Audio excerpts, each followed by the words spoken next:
咁呢個案件點解要講咧？就係咧要律政司出嚟同公眾解釋點解決定唔檢控。咁你知道法律嘅嘢即係都係官字兩個口啦，淨係佢一個人可以去開腦嘅。如果你拉咗呢個人去坐監嘅話咧，死好多人。咁所以咧就呢個人係最後。咁而且盤古初開都好咧，律政司告定係唔告咧，佢唔使同人解釋噶嘛。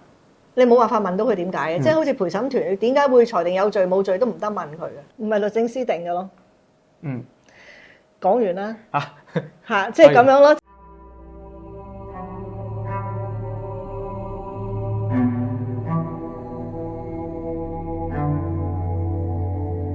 翁靜晶，危險人物2.0。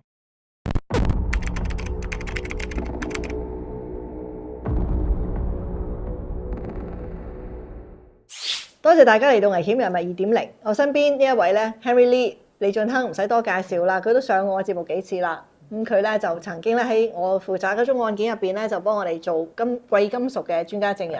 咁啊自己本身咧就金融才俊就唔使講啦，但係咧佢係飛機師啊，又係金牌拳手啊，打得㗎。咁我哋今日咧要講嘅案件咧就唔係好完全同嗰啲詐騙案有關。咁但係咧當其時告嘅時候咧，都係告串謀訛騙嘅。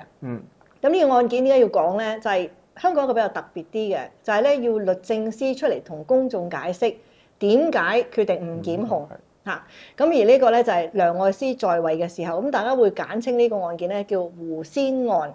咁胡仙咧，大家就後生可能就唔知啦。咁我哋以前香港咧就有一個叫虎豹別墅嘅。咁以前舊陣時啲人咧叫做胡文虎嘅，你有冇去過啊？有去過。呢一個地方咧係令到我同埋好多小朋友產生童年陰影嘅地方啊！係啊，個個都係咁講啊！咁而家咧就睇唔到噶啦，香港嗰啲叫嚇到你不得了嗰啲啦。咁但係新加坡咧嘅虎豹別墅咧都仲有嘅。咁一陣間咧喺片尾嗰度咧會有彩蛋啦。咁你會睇到咧點解令到千萬嘅兒童咧會有童年陰影嘅？咁我就拍咗一啲新加坡嘅片段嘅。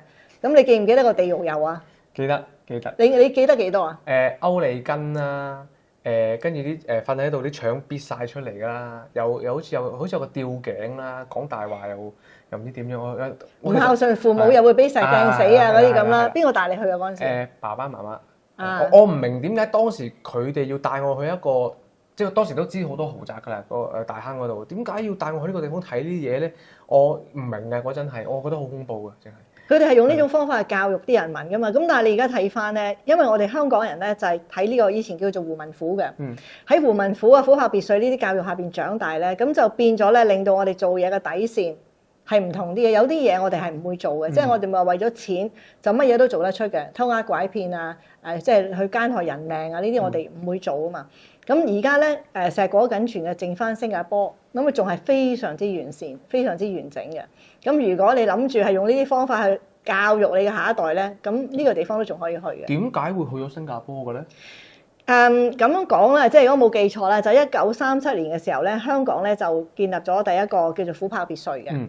咁跟住咧過咗1-2年之後咧，就到新加坡嗰度咧又建立咗另外一個虎豹別墅，個規模咧比香港更大嘅。咁香港嗰個咧就係因為佢兩兄弟嘅，點解叫虎豹別墅咧？一個就係胡文虎，另外一個就係胡文豹。咁胡文虎喺香港咧大坑嗰度做咗第一個虎豹別墅嘅。然之後咧到佢細佬胡文豹咧先喺新加坡嗰度建立嘅。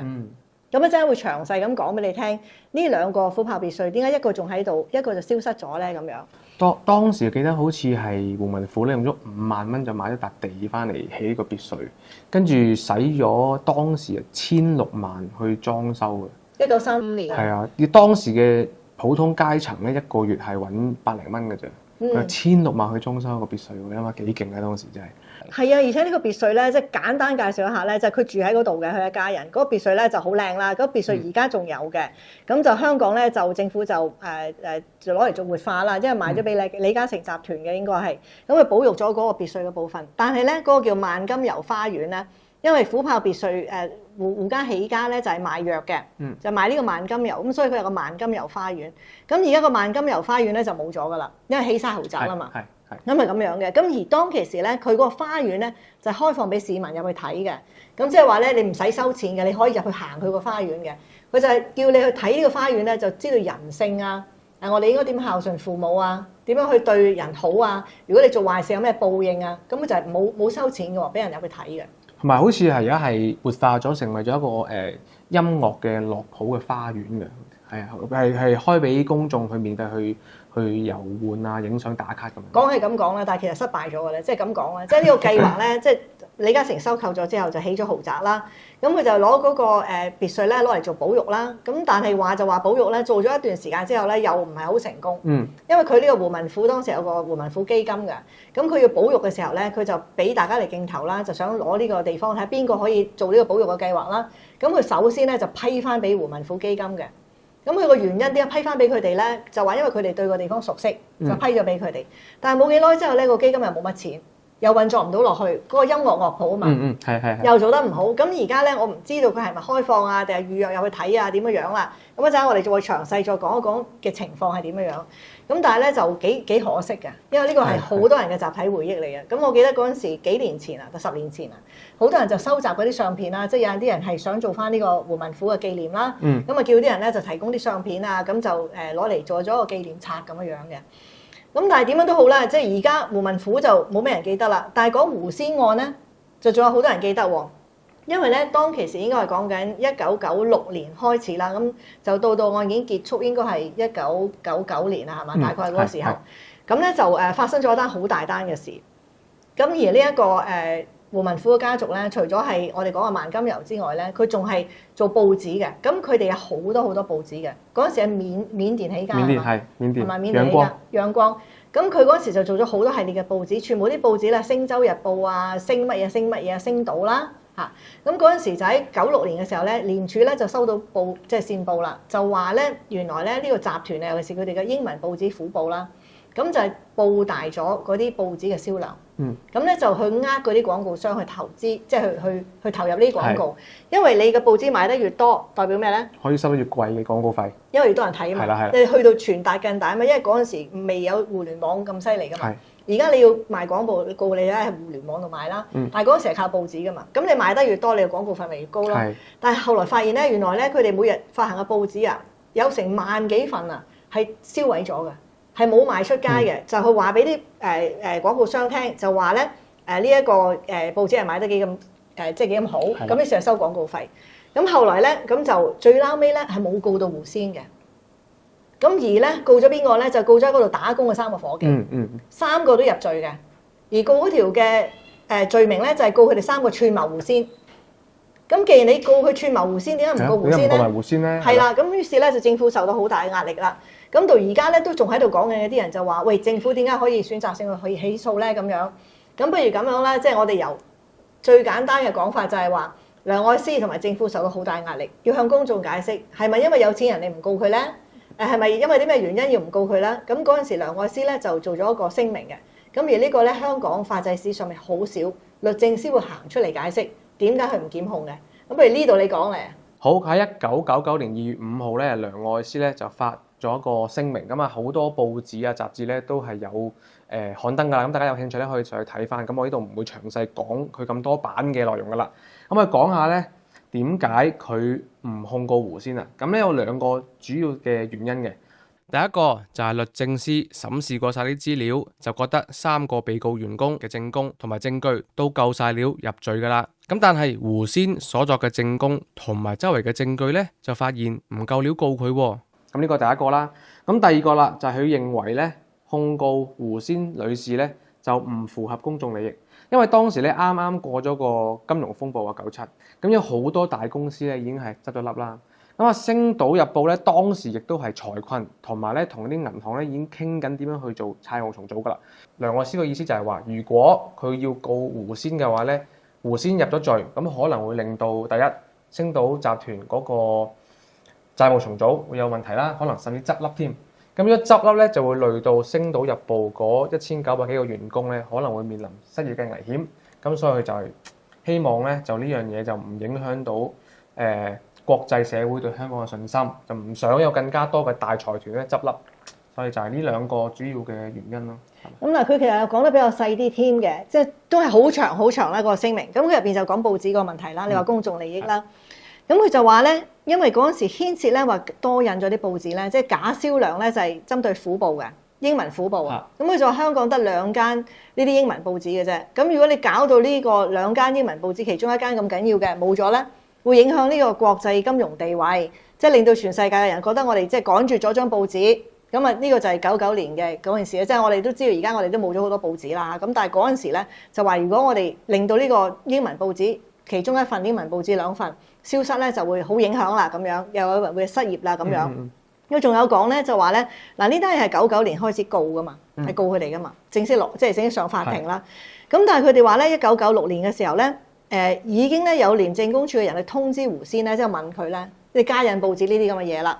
咁佢話胡仙當時嘅反應咧就話吓，哎呀，我係有講過一個咁嘅即係大概嘅計劃，就話點樣促銷嘅，但係我冇諗到佢哋咁樣做喎。咁佢見到誇大咗嗰啲報紙嘅發行咧，佢都好驚訝，好詫異啊，好詫異。咁呢個佢梁愛詩咁講嘅，咁就話咧佢完全不知情嘅，佢表示。咁但係咧佢就承認咗自己疏忽管理下屬嘅呢個責任。咁係咁多嘅啫。咁呢個就係梁愛詩對佢嘅認知。咁亦都甚至乎咧係要同阿胡仙講聲對唔住。原因就係話咧，喺廉政公署當時同佢問話嘅嗰啲嘅記錄咧，係俾人外泄咗嘅。咁佢就哎呀，呢啲係唔應該泄漏啊！唔知點解會泄漏俾啲報紙聽到啦咁樣。我覺得唔公平啦，對佢。係啦，唔公平啦。咁有啲人就反問啦，就話：喂，你而家就話啦，你睇晒嗰3個被告人喺法庭上面俾嘅口供，你覺得咧佢哋喺法庭上面講嘅嘢集合埋一齊都唔夠可以令到呢個胡仙入罪。咁但係呢個你話嘅啫嘛，咁你等佢俾法庭審咯。審完之後夠唔夠料入罪呢個法官定嘅，陪審團定嘅，點解要你去定咧咁？咁佢咁樣解釋嘅，佢就話以佢哋嘅專業角度睇過晒，係告唔入嘅咧就唔好去告啦。個原因就係話咧，咁樣係對阿胡仙係非常之唔公平嘅，因為咁樣咧會令到咧佢受咗好多唔應該承受嘅壓力。咁咧就會令到佢嘅名譽受損，各樣嘅嘢會受損。咁嗱呢樣嘢你 buy 唔 buy 啦？任何人俾人告，如果係名人嘅都會受損㗎啦。係咯。係，即係呢個考慮就比較特別啲嘅，我就覺得。咁我有啲問題想請教下你呢個先。我聽好多人講咧，檢控之前咧會請示律政司嘅意見嘅。咁我想問啦，律政司喺每一單 case 嘅角色係咩咧？其實咁就係話咧，譬如警察調查啦，或者係廉政公署調查啦，佢哋呢啲係執法機關啦，佢拉人啦，佢做晒啲功夫，做好晒之後準備告啦。咁但係唔係由呢個廉政公署自己告噶嘛？佢要攞去俾律政處去通過呢個檢控噶。咁律政處入邊會有啲人都係律師嚟嘅，咁佢哋會睇晒單案件，佢會覺得告唔告得入咧？又或者係爭咗啲乜嘢咧？有陣時佢話喂，唔得喎，呢度嘅證據少咗啲乜嘢，就會叫翻個執法機關去查多啲證據，攞份好啲嘅口供，或者係再做一啲跟進嘅咁樣做法嘅。咁好啦，咁然後到拉尾嘅時候，佢會衡量過晒啲嘢之後，佢覺得公眾利益就唔好檢控啦。咁其實都放生過好多人。譬如咧，我哋都記得就有一個法官啦，阮雲道法官啦，佢個仔咧就唔知係嗰陣時係偷竊啊，定係其他同即係吸毒有關嘅嘢，我唔係好記得啦。咁但係咧，嗰個都話公眾利益就唔高喎。咁啲公眾利益有陣時咧就可以睇咧，就話譬如係好細微嘅案件，譬如有人偷咗10蚊嘅麵包，咁太細啦，唔好動用咁多政府公帑去告啦，就可以唔告佢 drop 嘅。咁或者有啲人咧，佢係腦科醫生嚟嘅，香港有過一個嘅。嗱，呢個好得意嘅，有個腦科醫生，嗰陣時應該係講緊60幾年嘅案件嚟嘅。呢個腦科醫生咧就做咗啲詐騙定係啲風化案咧，我唔記得清楚啦。咁但係因為佢係香港唯一一個腦科醫生，淨係佢一個人可以去開腦嘅。如果你拉咗呢個人去坐監嘅話咧，死好多人，得佢一個嘅就嗰陣時。咁所以咧就呢個人係最後冇被檢控嘅。嗱，呢啲 case 都有發生過嘅，係咪好怪啊？係啊，係嘛？即係你會覺得君子犯法與庶民同罪啊嘛。咁好似你話某法官咁樣，佢個仔原來佢係一個大好青年，好年青有為嘅，咁佢犯咗呢個案，你毀咗佢啦，佢以後就唔可以去做律師啦，唔可以做咩嘢啦。咁呢個其實都好個別嘅。如果個個都可以用呢個方法咧，咁就應該一視同仁啦。好多大好青年都係犯咗案，都係要去面對啦咁樣。咁同埋我哋之前都有做過胡禮達案啦。咁啊呢啲係有啲牽涉貪污啦，當然就係有胡禮達咧，就係當時叫律政專員啦，就係佢睇啲案件噶嘛，告唔告？佢受賄喎，收咗人錢喎，結果佢就唔去告咯喎。咁但係最撈尾嘅時候咧，胡禮達當然係因為做呢啲嘢啦，收咗有錢佬嘅錢唔去告啦，佢要坐監咯。咁但係冇告翻啲有錢佬嘅喎，俾佢放生咗嗰啲係嘛？咁呢個又可以睇翻嗰啲片集啦。咁所以嗱，呢個所以點解胡仙呢單案冇告到咧，就受到咁大壓力咯？因為呢個案件應該係胡禮達案之後噶啦。咁就變咗好多人就會話：哇，唔係啊嘛，由你咁就變咗佢要解釋。咁係咪好唔高興噶嘛？嗰陣時嘅心情都係嘛？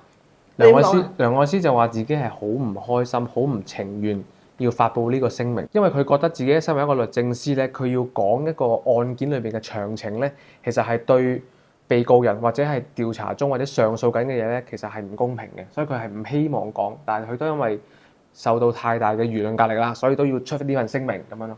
因為當時佢出嚟出聲明嘅時候咧，就係嗰3個被告人啦，一個好似係發行商，兩個好似係星島嘅下屬咧，即係胡仙嘅下屬啦。咁嗰陣時仲係可能上訴期間咧，佢好快出嚟出聲明啦。咁佢就話其實佢老大不情願嘅。咁其實盤古初開咧，英國嘅普通法啦、香港法律都係一樣啦。根本律政司佢告你同唔告你，佢呢個檢控決定係唔需要同你解釋嘅。係咁樣嘅。咁我想問下翁律師，梁愛詩咧曾經提過咧，如果告胡仙係不符合呢個公眾利益，咁我想問下公眾利益呢一個標準係邊個定，同埋係點樣去界劃條線嘅咧？唔係律政司定嘅咯。講完啦。嚇，即係咁樣咯，即係你佢嗱，你諗下啦，即係個法官個仔又點解係公眾利益咧？即係你話講唔講得通，咁我又即係好唔明。咁你話如果嗰張報紙冇咗，咁你可以轉手俾第二個做嘅啫，係咪？即係咪一定要佢做嗰張報紙先生存到落去咧？咁同埋報紙嘅消失係咪就真係會有咁大嘅影響咧？一份英文報紙2份啦，你冇咗一份，仲有一份啫，之後都可以有新嘅嚟啊！即係有好多嘢你點解單嘢咁有爭議性？就因為講完之後咧，就有啲人唔服氣咯，覺得。咁但係佢都有啲法律理據嘅，即係咁樣睇。咁佢就話咧，因為佢入邊有3個人被告啦，一個就係好似發行商嘅人啦，另外2個就應該係下屬啦。咁佢哋3個都係被控咧，就同胡仙串謀去作大嗰啲報紙，其實燒晒嗰啲報紙，燒毀晒嘅。廉署係直情去個貨倉啊，灣仔碼頭個貨倉啊，起到14000份報紙，本應係話啲報紙賣咗出街嘅，嗰14000份報紙就喺個貨倉揾到，係準備去燒毀嘅，斷正啦，係斷正嘅。咁但係咧個講法咧就係話呢一個嘅煲大條數嘅計劃咧，呢3個被告人咧，佢哋就都行出嚟話，我哋同胡仙講嘅喎，佢叫我做嘅喎。我哋打工嘅啫喎，係嘛？咁你唔好拉我哋至係㗎，你告佢至係㗎。佢哋就承認咗話佢同胡仙串謀嘅。咁但係審訊過程入邊咧，其實就好少講胡仙嘅角色嘅，就淨係講佢哋做咗啲乜嘢嘅。咁律政司嘅意見就係話咧，佢哋3個都基本上喺某程度上就話我哋係串謀咗胡仙去咁樣做。但係佢哋講嘅嘢，佢哋係被告人，佢可能係有個理由就係我特登推晒啲責任俾胡仙，我甩身啫。你唔可以因為佢哋講嘅嘢去督阿胡仙㗎嘛？即係所以咁樣就覺得個理據不足咯。其實都喺我角度其實都幾唔公平喎。嗰3個人招認咗同某個人串謀，嗰3個人入咗罪，但係佢哋3個人同時指責嗰個人就冇事。即係呢個我覺得係我作為一個 layman 我就覺得好得意啦呢樣嘢。咁啊就係因為咁樣先咁大嘅迴響咯。咁佢呢一份嘢咧，即係嗱，我呢度成沓都係佢嗰個回應嚟㗎啦。咁係好多字嘅。咁但係聽完之後收唔收貨咧？咁如果大家都收貨，就唔會咁多人講啦，係嘛？即係簡單嘅講法。咁你知道法律嘅嘢即係都係官字2個口啦。即係你永遠都係有正反雙方啊嘛。如果有單官司只係得一個結果嘅一個理據嘅，咁你就唔會有永遠你有單 case 幾冇得打都好，你都會有律師幫你打嘅。點解會咁樣咧？即係有叫做咩死都咬翻生啊！你明唔明啊？即係呢個就係呢個法律嘅嗰個特別嘅地方。就算我喺個情理上我拗唔掂，我同你拗一啲嘅法律嘅嗰啲好繁瑣嘅條文，即係咁樣講就話 A 同 B 串謀 ，B 咧就認咗係同 A 串謀噶啦，但係 A 咧就冇認到，咁 B 可以入罪嘅 ，A 可以唔入罪嘅，即係呢啲係好奇怪嘅嘢嚟嘅，即係情理上唔合理嘅。咁同埋一樣嘢就係啲人會講，喂，你係咪佢都好啦，唔緊要啊，點解你唔等法官判咧？點解你唔叫佢自己上庭解釋咧？咁就冇叫到佢咯。咁好啦。咁而咧喺同一個時間咧，點解我哋會冇咗個虎豹別墅啊？點解會咁多事發生啊？就喺呢個時候，佢就由98年開始就已經開始好煩啦，就已經有俾人嚟查啦，又拉咗佢嘅嗰陣時，拘捕咗胡仙嘅，扣留咗一段時間嘅，咁亦都有俾過一啲口供，啲口供仲外露咗嘅。咁而同一時間咧，呢個俾人拘捕啊，發生事嘅嘢咧就傳出去啦。咁而當其時胡仙咧又爭咗阿可伯咧英美煙草可伯啲錢啦。咁2億幾啦，咁我哋詳細講下啦。咁跟住咧就又佢因為之前投資過部啦，咁又爭人好多錢啦。咁呢邊就俾人告，嗰邊就俾人追錢。於是最拉尾嘅時候，成個星島就賣咗俾可伯佢哋啦。咁然後就冇埋間虎豹別墅賣埋俾長實啦，乜嘢都冇晒，就係呢單嘢起嘅。咁所以其實佢都真係好慘啊！佢嗰陣時叫做保住咗某一個小部分嘅股份嘅啫。咁啊，不如講下佢嘅發跡史啊，個家族歷史嚟。好啊，好啊，不如我哋講下咧胡雲虎家族嘅發跡史啦。咁啊，如果要講嘅發跡史咧，一定要講胡先阿爺開始講起嘅。咁佢阿爺咧就係叫胡子任啊，咁啊係當時咧嘅草藥郎中。咁啊係佢咧成立咗虎標萬金油嘅。咁之後咧生咗兩個仔，咁啊就係胡雲虎同埋胡雲豹啦。咁兩兄弟都係喺緬甸嘅仰光度出世啦。好啦，咁兩兄弟咧承繼咗虎標萬金油之後咧，就為咗可以宣傳呢一個品牌咧，就喺緬甸咧首先就創立咗《仰光日報》。咁啊，跟住咧其後喺新加坡啊、馬來西亞、中國啊、泰國咧就已經創辦超過20份嘅報紙㗎啦。咁喺1938年就喺香港創立《星島日報》。哦，嗱咁即係佢個虎標萬金油咧，如果好多人未用過，你又唔知啦。咁個虎標萬金油就真係萬能嘅。肚痛啊、頭暈啊，譬如啲肌肉痛啊，即係你搽落去就得㗎啦。咁呢個就係佢嘅阿爺嗰代就發明嘅。咁後來就自己整埋張報紙，就幫自己做埋宣傳。咁啊報紙咧，後來又可以賣下其他人嘅廣告，咁就慢慢就成功咗啦。原本佢係想幫自己嗰個品牌去做宣傳嘅，點知做下，發覺有利可圖喎，做報紙原來呢一盤生意係可以做嘅，慢慢越整越多，就越嚟越多啦。咁啊變咗，再加埋萬金油咧，嗰個銷情非常之好咧，咁啊令到成個胡氏家族咧嗰個家財啊家當越嚟越勁，變咗咧成為香港一個非常之有錢嘅一個家族。佢哋做宣傳好叻㗎啦！佢而家咧喺新加坡嗰個虎豹別上邊咧都有一架車嘅，架車咧係整個老虎型嘅。嗰架車咧就喺街度行嘅。新加坡啊喺南洋嗰啲地方行就巴拉巴拉咁啊，虎標萬金油隻老虎。唯一一架車係我哋做宣傳嘅，係得佢哋咁樣諗啲咁嘅方法㗎啫。當時好醒嘅，咁而好識得用做廣告嘅，即係佢哋嘅廣告亦都收廣告費，好叻嘅，咁所以揾好多錢。咁啊，講胡文虎佢嘅家族先啦。咁佢有4個妻妾，咁啊有9個仔女啦，7個仔，2個女嘅。咁啊，相傳咧就佢哋全部咧都係唔係親生嘅，係領養翻嚟嘅。咁不過而家有傳聞話咧，胡好咧係佢親生，咁所以咧佢就特別去栽培胡好啦。咁胡好亦都好叻嘅。咁啊胡好啦，可以講一講佢嘅威水史喎。咁佢咧當時咧38年咧就出任咗星島嘅社長。咁咧之後咧，仲陸續咧增辦咗《星島晚報》啦、《星島晨報》啦、《星島週報》，反應都非常之好嘅。好啦，咁搞好咗個《星島日報》之後咧，再搞埋足球啦，我哋中意嘅足球啦。咁喺1940年咧就創辦咗星島體育會。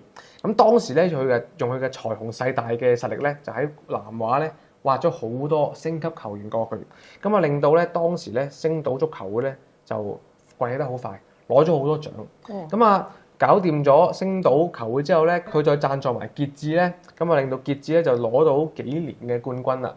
咁啊除咗傑志星島之外咧，佢亦都擔任埋咧南華嘅足球部主任啊。咁啊令到佢咧被譽為咧1940年代咧香港球壇嘅教父啊，人稱咧就胡波士咁樣嘅。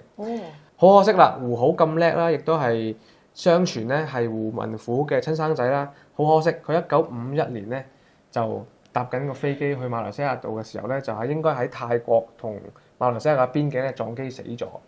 咁啊，相傳咧當時個機師咧用咗一個舊嘅地圖啦，因為你知啦，當時嗰啲科技咧，嗰啲空中攝影嘅科技咧未係咁發達噶嘛，可能某啲山脈咧佢就冇刻畫咗喺個地圖上面。咁當時個機師用咗一個即係唔 update 嘅地圖，咁啊可能入咗雲啦，入咗雲之後咧就撞咗落一個地圖上面唔存在嘅山，咁啊導致咧喺1951年咧胡好咧就死咗，咁啊令到咧胡文虎嗰個接班嗰個過程個程序咧計劃咧大受打擊嘅。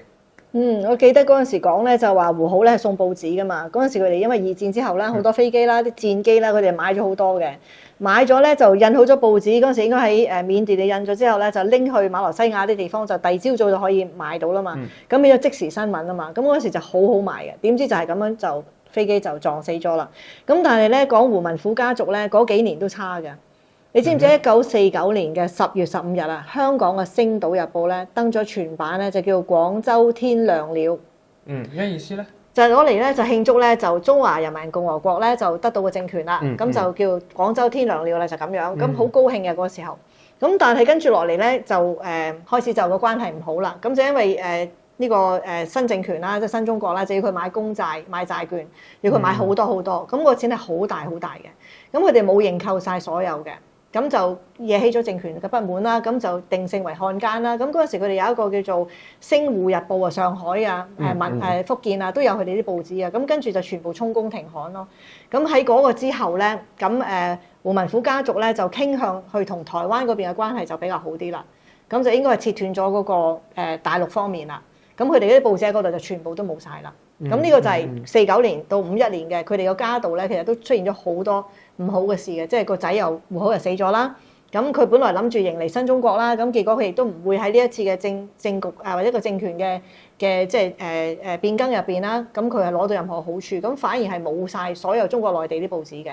咁就變咗咧，就係香港就淨係得呢個《星島日報》啦。咁當然好似星洲啊嗰啲星洲啊同埋馬來西亞嗰啲咧，都後來係好多因為政治因素啊，就改晒名啊，賣咗俾人啊。咁佢哋主力咧到最拉尾就剩翻香港嘅《星島日報》啦。咁同埋個虎報啦。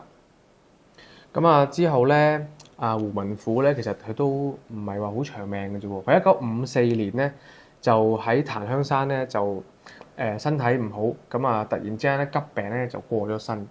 咁啊一來胡好啊死咗啦，咁啊胡文虎咧白頭人送黑頭人，咁變咗咧胡文虎又死埋。咁啊成個家族咧突然之間係唔知揾邊個接啊，變咗咧胡仙咧臨危受命啦，22、23歲嘅時候咧就要被逼咧就接管晒成個佢屋企嘅家當同埋佢屋企嘅公司咁樣。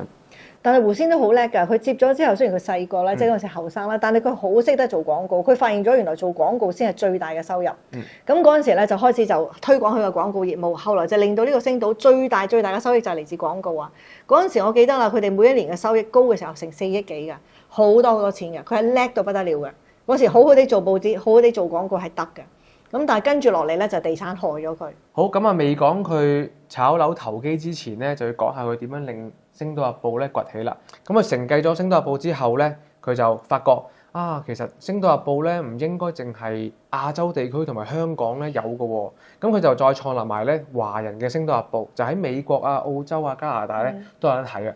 咁去到78年啦，就係為咗咧減省呢個運輸成本啦、印刷成本，同埋佢都想快啲其他國家都有得睇報紙噶嘛。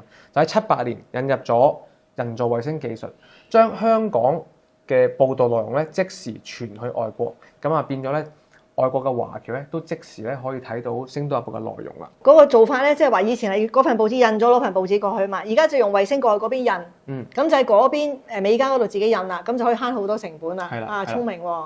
咁佢就係呢一舉咧，令到咧佢得到呢個咧報業女強人啊，或者係報業皇后嘅美譽啦。好啦，咁究竟乜嘢令到阿胡仙咧個事業達到巔峰，甚至咧成為香港嘅女首富咧？就係炒樓啦，翁律師。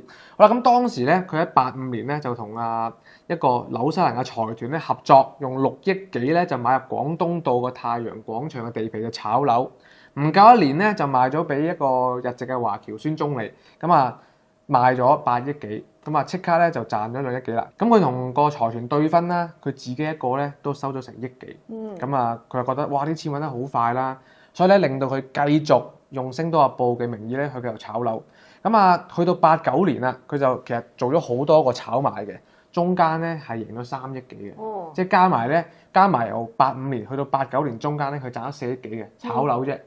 好啦，佢最進取嗰次咧，其實我未講嘅，就係1989年咧，佢喺地產高峰期咧就摩頂用咗7億5千萬咧就買咗北角嘅海景商業中心，佢淨咧有信心到咧90%按揭啊！佢係同銀行攞咗90%按揭，點知一買完之後就撞正呢個6·4事件啦。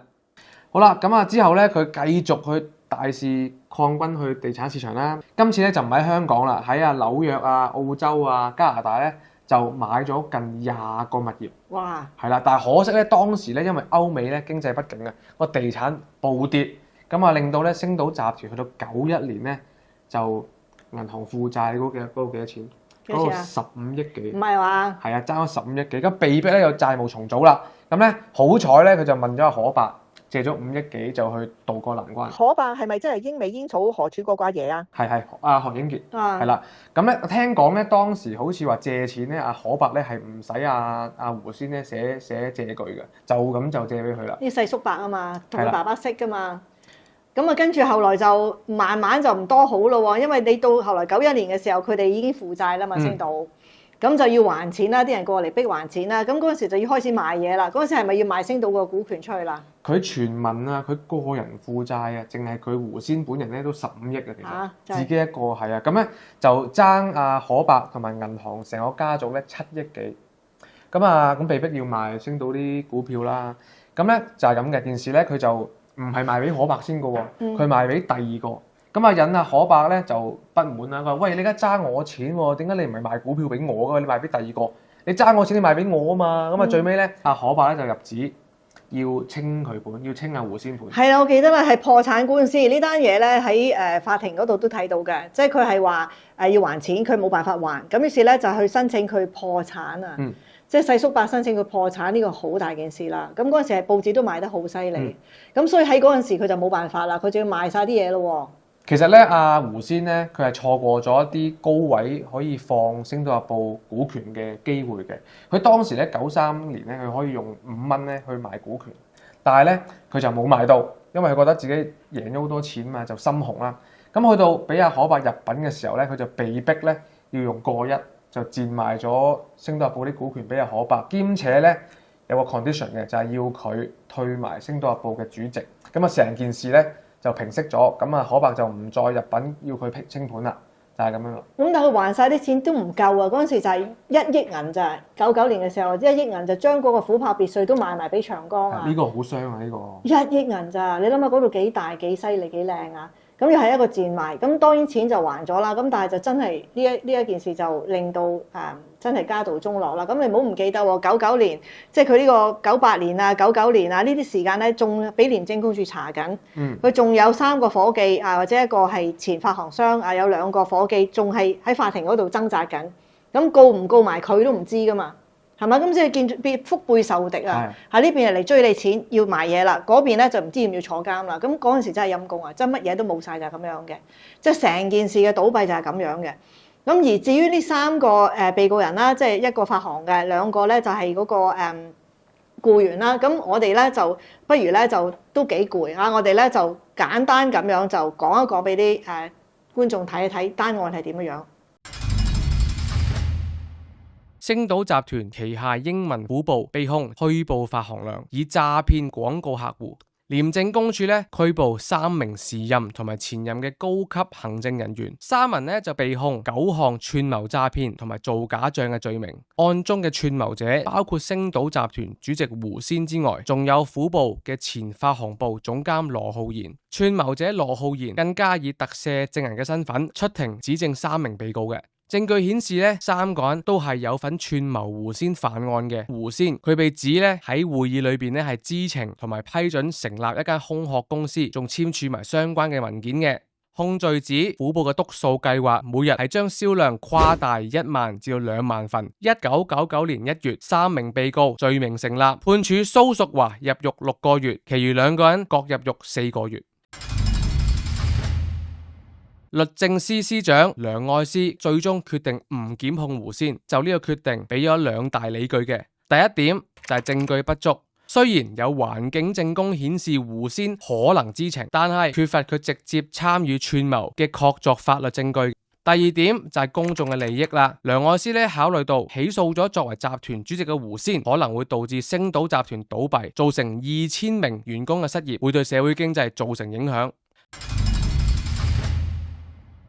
唔起訴嘅決定被廣泛質疑係放生權貴，嚴重衝擊法治精神。法律界嚴厲批評香港大律師公會2度發表聲明，對律政司拒絕尋求獨立法律意見表示遺憾。法律界立法會議員吳靄儀因此對梁愛詩提出不信任動議。動議雖然喺親政府陣營反對下被否決，公眾輿論普遍認為案件反映法律面前唔係人人平等嘅，加深咗社會對司法公正嘅疑慮。2013年，前刑事檢控專員江樂士公開透露，佢當年認為係有足夠證據起訴胡仙嘅，並且佢係曾經同梁愛詩提出過檢控建議嘅，但係最終係被否決。胡仙案佢唔單止係一單商業詐騙案，呢單案件長期被視為影響香港司法獨立形象嘅一個關鍵事件，其引發嘅關於法治、平等同埋政治影響嘅討論持續到而家。咁但係你睇到咧，即係無論點樣都好啦，佢真係都一個係香港一個叫做報業史上前女首富一個報業史上一個嘅偉大嘅人啦。佢當然係喺呢個投資決策上面做咗一啲唔係咁聰明嘅抉擇啦。咁甚至乎唔知邊個諗咗個咁嘅計劃出嚟，去整啲報紙扮賣咗嘅，其實係銷毀嘅，去氹多啲廣告翻嚟。咁呢啲都係一啲即係比較唔好嘅即係下策。咁但係唔可以抹殺咗佢嘅家人啊、胡文虎啊、虎豹別墅啊、星島日報喺香港嘅貢獻嘅。咁啊係啊，無論咧呢單案咧結果係點都好啦，咁其實都好爭議性㗎啦，即係講到而家啦。咁不如我哋講下虎豹別墅而家個結局啦。咁啊當時咧胡仙就財困啦，咁所以咧就要賣呢個虎豹別墅啦。就當時咧叫價3億嘅，咁但係咧最終咧就長實咧李嘉誠父子咧用咗1億就買咗啦。咁啊其實呢個價都好筍啊，好平。咁啊當時賣俾李嘉誠嗰個虎豹別墅咧係9萬尺㗎啦。咁啊為咗保育呢個地方咧，當時咧政府就出手，就同長實傾好咗，就希望咧李嘉誠可以保留個別墅同埋私人花園嘅。咁去到咧01年啦，虎豹別墅正式咧就俾政府就評為呢個2級嘅歷史建築。咁去到04年咧，萬金油花園咧都拆咗。哎呀，咁啊話要保育㗎嘛，拆埋啦。係啦，因為佢係同長實傾好咗，一啲就俾政府保育，一啲咧就俾佢起樓嘅。係啦，咁啊04年咧就萬金油花園拆咗啦。咁發展去到07年咧，嗰個地方咧就變咗而家嘅名門啦，即係而家大坑嗰個豪宅名門。咁去到09年咧，虎豹別墅咧就評為1級嘅歷史建築。去到2019年咧，旅遊發展局咧就推動一個叫做活化歷史建築伙伴計劃，咁啊改咗咧虎豹別墅其中一個地方咧就叫做虎豹樂普音樂學校，咁而家仲開放咗一部分咧俾公眾去參觀嘅。就係嗰陣時就話俾大家嚟投標啦，邊個可以去活化啦？咁嗰陣時都係俾翻佢呢個胡仙嗰個基金會去做嘅呢個叫做虎豹嘅樂普，係咪咁樣啊？係啦，咁都唔成功嘅，後來好似都係冇錢繼續做啊嘛，係咪咁樣啊？係啊，最尾就係冇人，好似冇乜人去睇嘅，去到最尾都係。咁亦都冇咁嘅錢去繼續維護啦。咁而家又係由政府去監管啦，係咪？大概就係咁樣啦。咁而家個情況點樣咧？我就知道有啲朋友都去過嘅。咁如果你哋去過睇過係咩樣嘅情況啊？而家係點個樣啊？咁都可以留言話俾我哋聽嘅。咁如果我哋得閒咧，好似要預約嘅而家係嘛？我都唔係好了解，因為個宣傳咧都唔係話好多人見到。但係咁啦，我同你不如一日去睇下，跟住影相俾大家睇下啦。好啊，咁我哋今日都好長啊嚇呢個故仔，咁啊大家都起碼知道胡仙案究竟係咩一件事。點解講到而家，凡係有啲乜嘢大家覺得嗰啲檢控準則唔係好清晰嘅時候咧，都會再抄翻出嚟講。咁變咗就我哋就略略咁樣就將呢件事由頭到尾就講俾大家聽。咁啊辛苦咗你啦 ，Henry，多謝晒你嚇。多謝律師嘅邀請。咁如果你中意呢個節目嘅話咧，請你咧就記得訂閱、讚好、留言咧，同埋記得訂埋咧阿 Henry 嗰個頻道啦。多謝晒。而家咧，我哋嚟到呢一個咧就係虎豹別墅，呢一個係1937年喺新加坡建立嘅全世界第2個虎豹別墅嚟嘅。咁即係話佢嚟香港嘅虎豹別墅咧，佢係遲咗2年，但係佢嘅面積係大過香港好多嘅。咁而且亦都可以講係而家碩果僅存，仲係可以開放俾大家睇嘅。入邊你會見到嘅嘢咧，香港曾經有嘅佢都有，香港冇嘅佢都有。咁變咗呢一個會係我哋一個好大嘅集體回憶啦。咁我陣我同你入去仔細咁每一樣嘢睇。而家咧我哋嚟呢度買飛啦。咁呢個虎豹別墅咧，你可以睇嗰個叫地獄遊啦。咁就喺呢度買飛嘅。咁佢做得非常之成功。咁啊香港啊執咗笠啦，乜都冇晒啦，係嘛？咁佢哋就算話講到係活化，去到2013年又話批翻俾做胡文虎基金去活化啦，做音樂啦，結果又係真係無疾而終啦，又執埋笠啦，咁乜都冇晒啦。嗱，帶你見識下啦。你細個冇得去啊 ？No, I didn't do。你住喺你即係呢啲大家族嗰啲細蚊仔，反而冇得去啊！你睇下，講俾你聽，呢啲你睇下。嗱，你咧如果唔乖啊，你唔乖你睇下，唔乖落地獄你睇下。嗱，老老實實啊，老老實實啊，你呢啲咧就係我哋細個嗰陣時咧，我哋啲大人咧帶我哋嚟嚇我哋嘅嘢嚟㗎啦。你睇下嗱，呢啲就係咁樣對待我哋嘅。你如果唔乖咧，你睇下，你睇呢啲樣。我以前啊帶我兩個女嚟咧，嚟親都喊到咩樣咁樣㗎。我兩個女係好驚好驚，一路入嚟就一路喊，即係咧就係呢啲係好殘忍嘅教育呢啲。嗱，而家我哋去最驚嘅就係入鬼門關啦，即係呢個十王殿，我哋而家入去啦。嗱，真係唔係講笑啊！你如果有心臟病，你冇睇。Let's go to hell。呢度咧全部你都見到好多嗰啲字咧，寫善有善報啊，惡有惡報，不是不報，時辰未到。嗱，一陣俾你睇啦，周圍都係呢啲咁樣牛頭馬面啊 ，Sean，you know 個 hell 機係佢哋兩個睇住嘅。而家咧，我哋入咗嚟啦，咁我會用翻咧我啲僅餘嘅記憶咧。我細個嗰陣時，我個馬姐英姐點樣講俾我聽，我盡量講翻俾你聽。咁你見到啦，有陣時我哋破地獄咧，咪見到有啲橋噶嘛，有條金橋，有條銀橋，前面嗰條係銀橋，後邊嗰條係金橋。咁經過呢條橋之後咧，你就去到呢個地獄入邊啦。咁你見到而家啲人都仲係着住一啲好好哋嘅衫，係咪？佢仲係着住衫嘅，慢慢就會越嚟越唔同嘅。咁你睇到咧，呢度咧就係閻羅王就守住個門口啦。咁你咧就會喺呢度過關啦。咁好啦，入咗嚟之後，咁會點咧？咁你要照一塊鏡嘅，有塊鏡喺度等緊你照㗎。嗱，你睇下呢個咧就叫做業鏡台。呢塊鏡一照咗出嚟之後咧，就知道你係好人壞人啦。嗱，你見到佢照完鏡之後，哦，原來你係好人嚟嘅，你冇做壞事嘅，或者你做咗壞事嘅，你見到開始就變化啦。嗱，呢啲就去分派去唔同嘅地方。你睇下呢啲本來頭先着得身光頸靚嗰啲啦，家下都開始就慢慢就越嚟越大件事啦。嗱，有啲都仲係身光頸靚嘅，佢做冇做壞事啊嘛。咁好啦，咁你就跟住一路就向呢個行咧，就有10個殿嘅，就會講俾你聽你做咗啲咩事，有咩後果嘅。開始咧就計數啦。你見到嗱，每一個殿咧都會有一個唔同嘅人咧喺度掌管嘅，一個王即係閻王喺度掌管啦。咁佢呢度咧就會話俾你聽咧。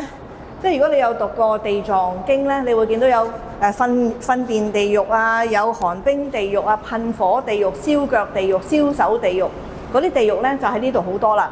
咁你見到如果你係譬如呃人啊、搶劫啊，咁你就會擺落去一個好熱嘅一個火燒地獄嗰度，或者你係貪污啊、賭博啊、偷嘢咧，你就會去寒冰地獄嗰度嘅。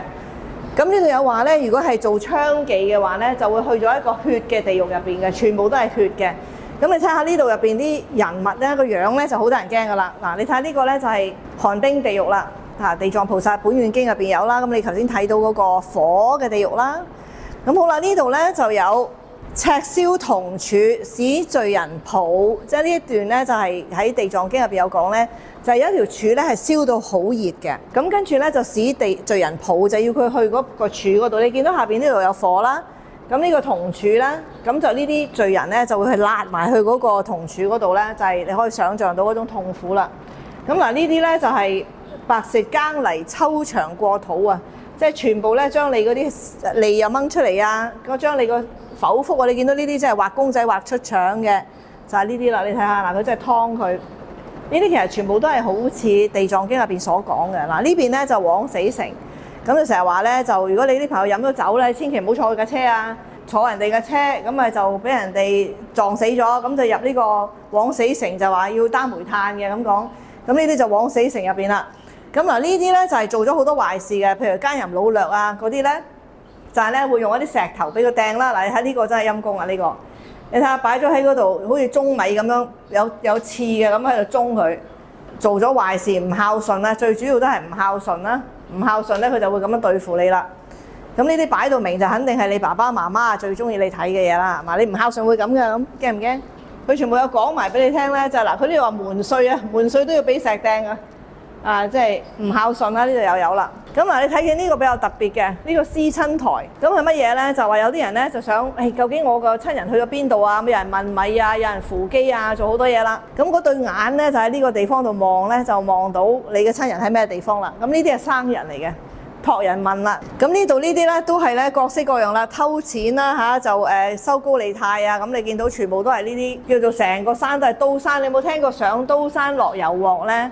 就係咁樣啦，呢個就係刀山啦，即係話地獄係有刀山有油鑊嘅，攞個油鑊嚟炸你，攞個刀山嚟插你，咁呢個就好即係叫做景象化咁樣俾你睇，仲有條蛇咁啊，有啲刀山咁樣，咁啊當然都會有一個閻王咧，佢每一個殿咧10個殿都有個唔同嘅閻王把守嘅咁樣。咁嗱呢邊咧就去到第六殿㗎啦。咁呢度咧就係鋸樹啦，鋸樹地獄啦。咁佢就攞個樹，咁你見到一個人啊趴咗棵樹上面啦。咁佢唔係鋸緊個樹嘅喎，因為你趴咗上面啊嘛。咁啊咁樣鋸開你兩段啦。咁啊全部呢度都講啦，律法分明。咁呢度有條橋啦，咁我哋而家過呢個橋啦。咁好多啲地獄入邊嘅故事都好多關於橋嘅，有孟婆橋啊，有孟婆湯啊，有金橋銀橋啊咁樣。咁嗱呢度咧就係第七殿，呢邊係第八殿啦。睇下第七殿先。啊，第七殿就得人驚啦，歐利根啊，歐利根咧都係我哋細個嘅時候咧，啲大人咧好中意講嘅，就話你講大話歐利根啊，講大話歐利根就咁嚟噶啦。咁你睇下呢個人咧就擘大個口啦，咁就俾人掹嗰條脷出嚟啦。咁一樣好恐怖下嘅。咁呢邊咧就仲大件事，呢個咧直情好似咧我哋嗰個梳啊嗰套戲咧，即係唔知係咪喺呢度得翻嚟嘅，即係有套片恐怖片叫梳。咁就攞把鋸咧，就鋸開你一半。呢個咧就你睇到兩邊，一人揸一邊，鋸開你個頭。嗰邊咧，我頭先入嚟嘅時候咪講話，即係畫公仔畫出腸嘅。你睇下嗰啲腸咧，佢都真係咁樣掹晒出嚟嘅。你見到真係犀利啊！真係。咁嗱，你睇到呢度咧，就係第9個地獄啦。嗱，呢度咧就係強姦罪啊！你犯咗強姦罪啊，或者你係謀殺罪啊，咁或者係你屋企有啲老人家你唔照顧佢咧。咁就喺度斬你個頭落嚟啦，呢個斬首地獄啦。斬完之後啲手手腳腳就晾住喺嗰度，揾個架幫你擺起嚇。咁啊，即係又攞個成日揼你啊！即係總之係各種嘅虐待能事啦。全部過程完畢啦，你受晒你要受嘅嘢啦。咁當然有個叫柯比地獄就無限期咁樣去受嘅，但係總之你受完都好咧，就嚟呢度啦。咁就判決啦。咁你見到呢度有一男一女啦，嗰個男嘅咧就轉世做隻黑羊，個女嘅咧就轉世做隻白兔咁樣。咁佢呢個轉世啦。咁好啦，最特別嘅係咩咧？頭先咪講過孟婆嘅，孟婆咧就係呢度啦。孟婆咧就話咧，如果喺投胎之前咧，就一定要俾你飲一個孟婆湯嘅。飲完之後，等你唔記得晒你前世啲嘢，咁你咧就重新上路，重新去投胎啦。咁但係有好多人都仲係有好多啲殘餘記憶噶嘛，即係你睇書又好，睇報道又好啦，啲人仲會記得翻前生嘅嘢。咁就因為飲得唔夠啦，或者冇飲啦嚇，咁你就會記得翻。咁呢個就係孟婆亭啦。你去到呢度你就要好口渴㗎啦，行完好多橋啊，行完好多路啊，咁你就會見到阿婆咧就話你係咪好口渴咧？飲杯茶先啦。咁飲完你就乜都唔記得㗎啦。咁呢個就係孟婆亭。咁呢個就係成個十殿就係咁樣嘅架構啦。咁我哋呢一個十王殿咧就去到呢個位啦。咁嗱，可以講俾你聽一樣嘢咧，香港咧嗰個虎豹別墅咧，以前嗰個十王殿咧就喺室外嘅，唔係咁黑嘅咁樣嘅即係環境佈置嘅。佢係喺一個室外嘅地方，係燈光火猛嘅，你可以喺出邊慢慢喺個壁畫度睇晒呢個十殿嘅故事嘅。咁但係新加坡呢度咧就氣氛就比較即係犀利啲啦。咁係喺個室內，而且開咗冷氣，有音響嘅一個咁樣嘅博物館嚟嘅。咁所以咧呢邊咧係刺激好多嘅。